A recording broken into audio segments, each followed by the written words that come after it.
Once upon a time, there was a father wolf who went out into the woods to hunt for his family. When in the woods, he suddenly heard a sound. Looking around, he noticed a tiny baby in between the bushes. "This is a human baby," said the wolf with a big surprise. He took the baby home out of harm's way. Watching from a distance, Shere Khan the tiger got very upset because he was the one who stole the baby from the humans. Mother Wolf and her cubs love this little baby very much. "We will call him Mowgli from now on," said Mother Wolf. From that day on, Mowgli started to live with his wolf siblings in the woods.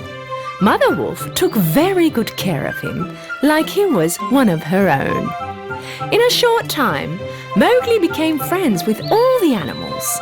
He played games and hung around the trees with them. At the same time, he got to know the jungle. During all that time, Shere Khan the tiger kept watching Mowgli from a distance and waited for an opportunity to grab and kidnap him. One day, the wise wolf Akela, Baloo the bear, and Bagheera the panther came together and started to talk about Mowgli. Human babies are very smart. Let's bring him up like a jungle boy. Baloo and Bagheera, you will protect him and teach the rules of the jungle, said Akela. Years went by fast. Baloo the bear was very attentive with his new student. He taught him how to look for nuts and honey, climbing the trees. Mowgli listened to Baloo's teaching with all ears. Every day he climbed a higher tree and started to feed himself.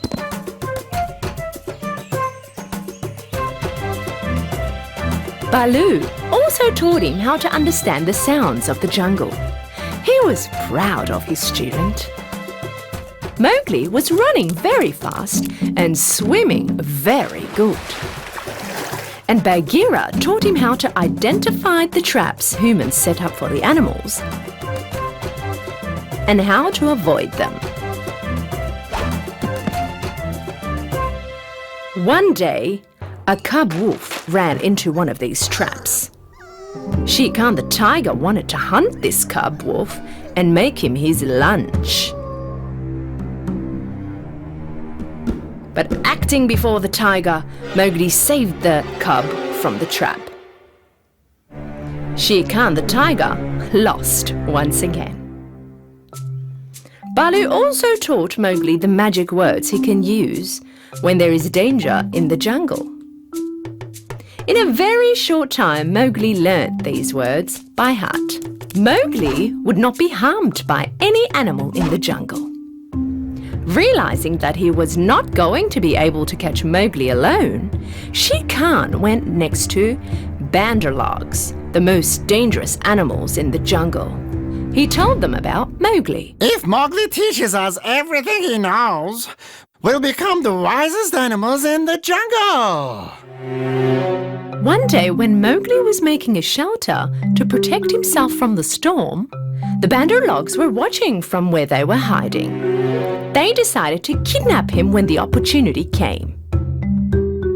At sunset, Mowgli was kidnapped by two monkeys and brought into the hills where the jungle was at its thickest. The little boy found himself in the middle of the banderlogs. When Mowgli realized that he was kidnapped by the monkeys, he started to think. He had to reach Baloo and Bagheera and let them know. Suddenly, he noticed Chill the vulture flying up above in the sky. He remembered the magic words Baloo taught him. We are the same blood, you and I.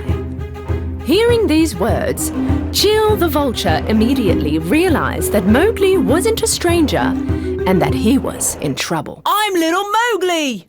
Could you let Baloo and Bagheera know that I'm kidnapped?" Of course I will, Mowgli, answered Chill the vulture, and flew off to deliver the message to Mowgli's friends.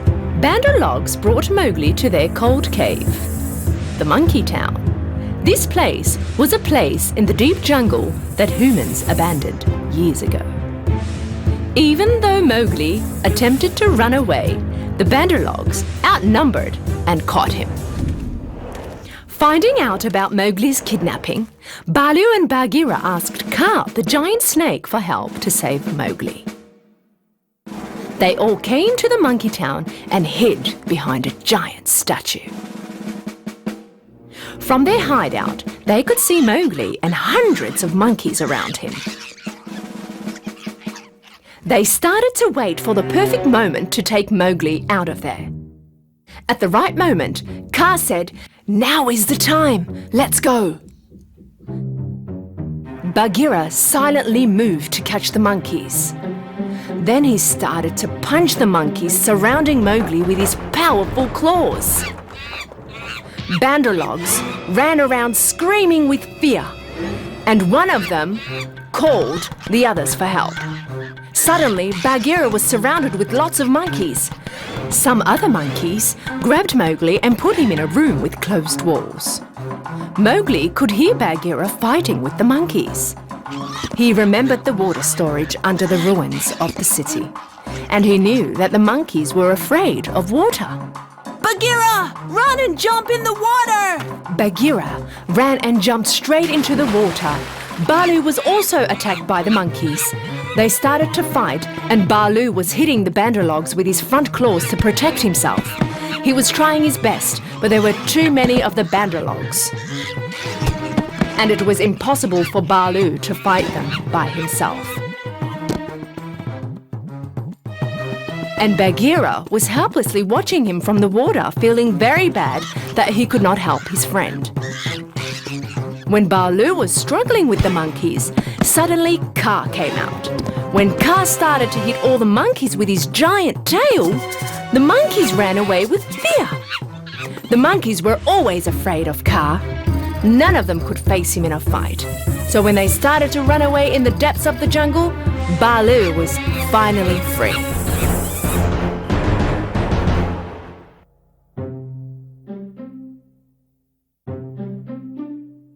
But when Kaa opened his mouth and blew, all the monkeys stood still. Their voices suddenly went away and it suddenly became all quiet. Taking this opportunity, Bagheera jumped out of the water. Mowgli yelled from the tower he was trapped in. I am here, trapped in the tower! Kaa swung his mighty tail and managed to break the walls of the tower. Freed from the walls, Mowgli threw himself out.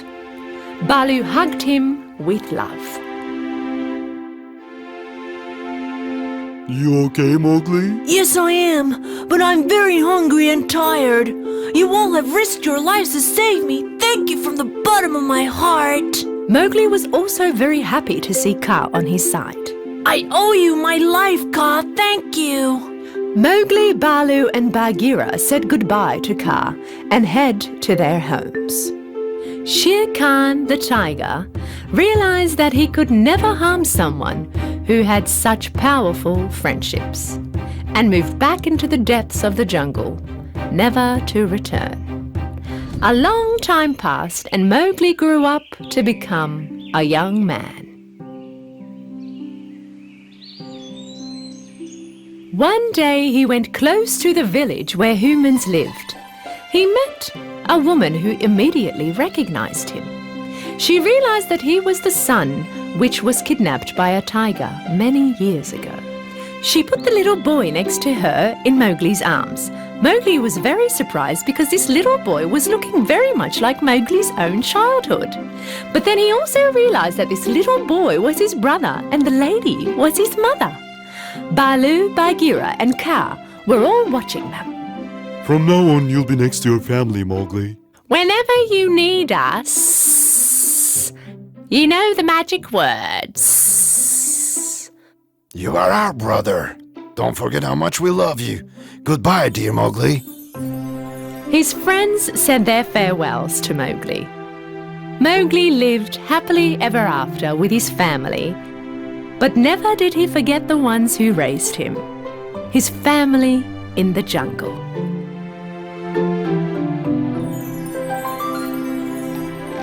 On a sunny day, Alice and her sister went out for a walk on the fields. Alice's sister was reading a book. Because of this, Alice got very bored. Right when she was thinking what she could do for fun, a white bunny passed by. The bunny was talking to himself. Alice was stunned because she had never seen a talking bunny before. The bunny took out a pocket watch and then, Oh no, I'm going to be so late. he said in a hurry. Alice was very impressed with what she saw.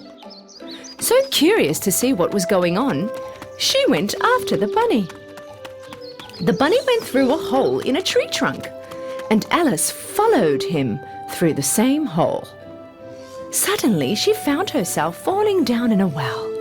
The well was very deep, and Alice kept on falling down slowly. While going down, the little girl saw pictures, little wardrobes and shelves. Alice felt like she was going around the world. And finally, she fell on a soft surface. She had a long corridor in front of her. Alice got up and started to walk. She saw many locked doors along the corridor, and the bunny disappeared. Alice feared that she would not be able to get out of there.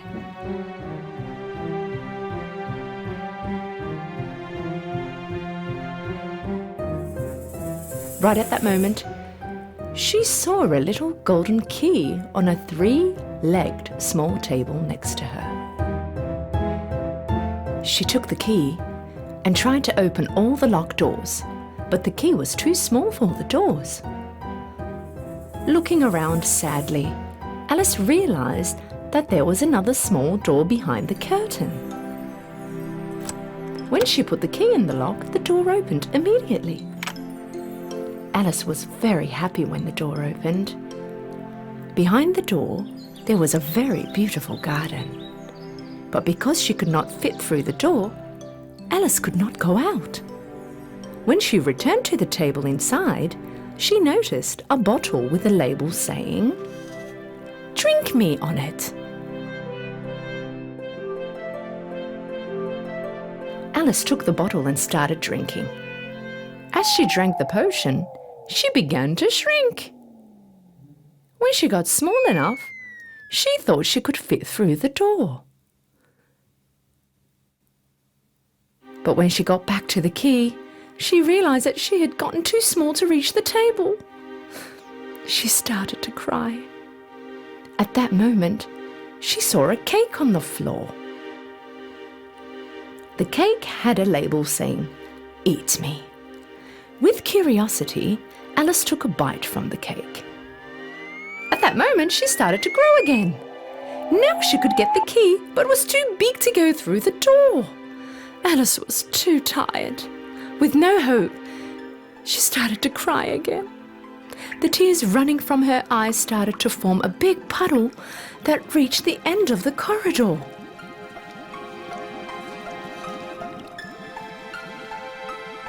Suddenly, the white bunny passed her in a hurry. Alice called out, Sir, please, hold on a minute, help me!" The bunny got away fast, without even looking at Alice. But while running, he dropped his gloves and hand fan. Alice took his stuff from the floor, and when she started to fan herself, she started to shrink again. Right at that moment, she slipped and fell into the puddle. Alice and lots of different animals swimming in the water started to drift towards the shore.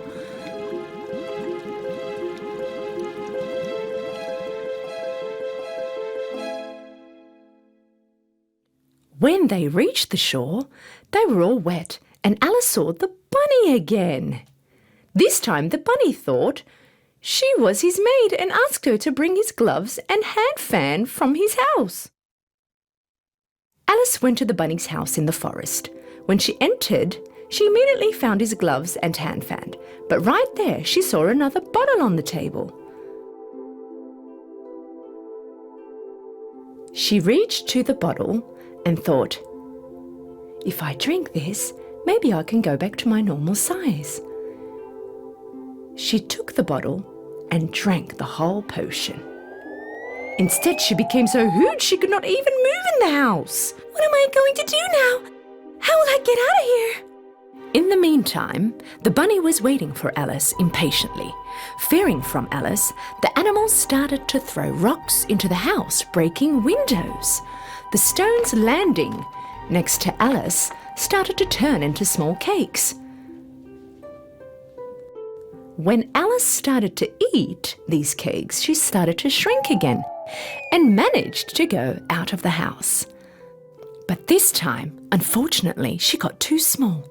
Poor Alice got so tiny she was lost between the little bushes in the woods. She started to think about what she can do to get back to her normal size. At that moment, she saw a puppy a little further away.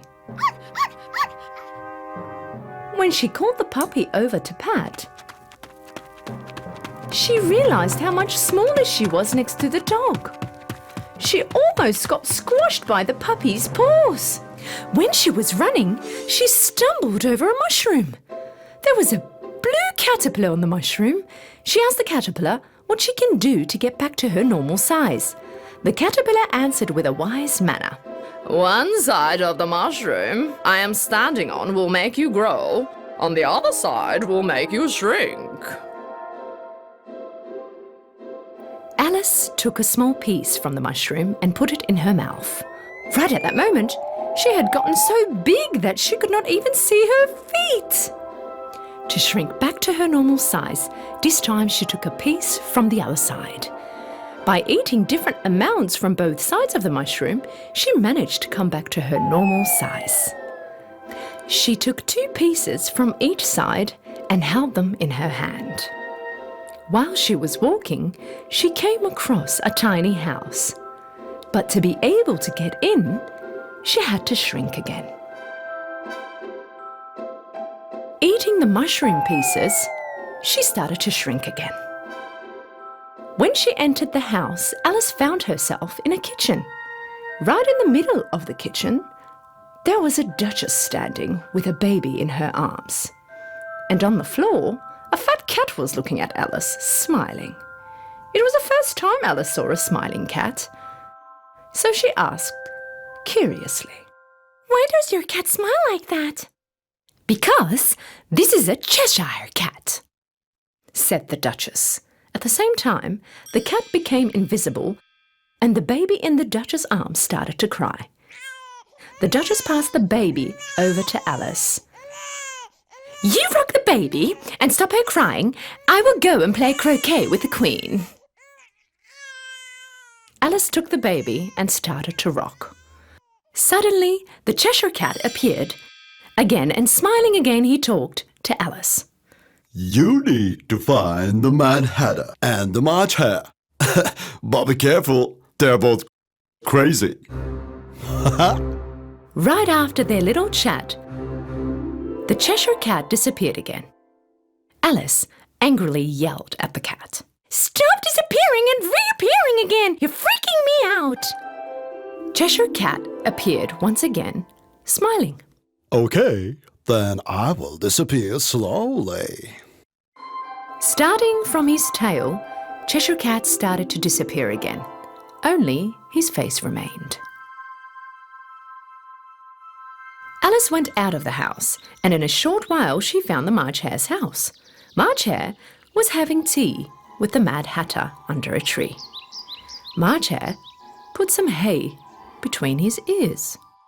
Alice could not understand why he put hay between his ears. And the Mad Hatter had a hat on his head. The mouse between them had rested his head on the table sleeping. And they both had their arms on the mouse, using him as a pillow.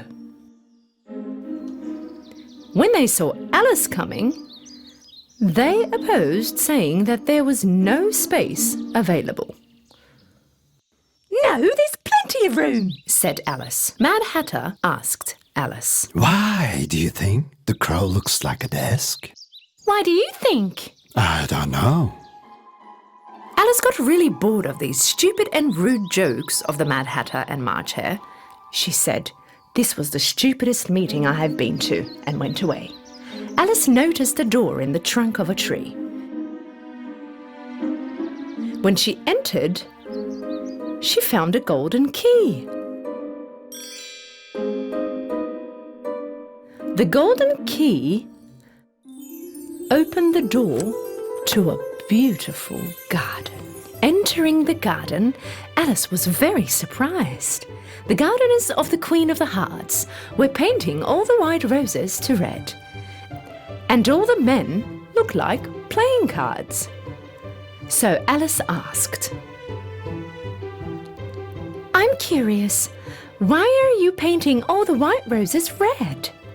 So the gardener answered, The Queen wanted red roses, but we accidentally grew white roses. If the Queen finds out, she will chop our heads off. Right at that moment, the Queen of Hearts came to the garden. The soldiers next to her were all in the shape of playing cards. Queen of Hearts invited this strange girl she saw for the first time to play croquet. Alice never saw a croquet field like this one before. Hedgehogs were balls and flamingos were the croquet mallets.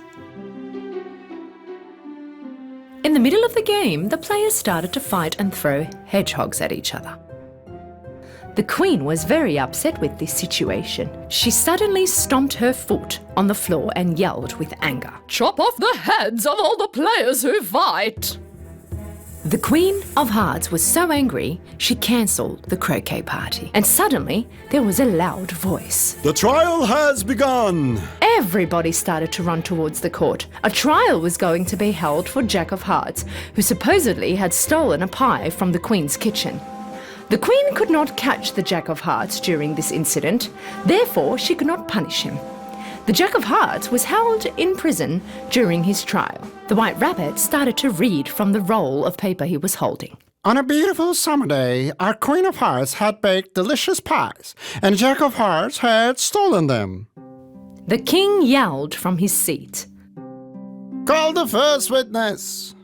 The first witness was the Mad Hatter. When the Mad Hatter started to talk on the witness stand in front of the king, Alice suddenly started to grow. The White Rabbit announced that it was time for Alice to take the witness stand. Hearing her name being called, Alice immediately stood up.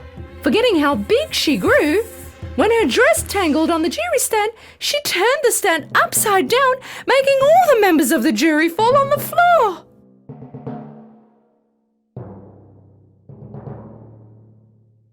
The Queen asked Alice to tell everything she knows. "I don't know anything," Alice answered. The Queen yelled, furiously, "You don't? Chop her head off too!" And Alice answered bravely, "I don't care about your orders. You are not my queen, and so you can't do anything to me."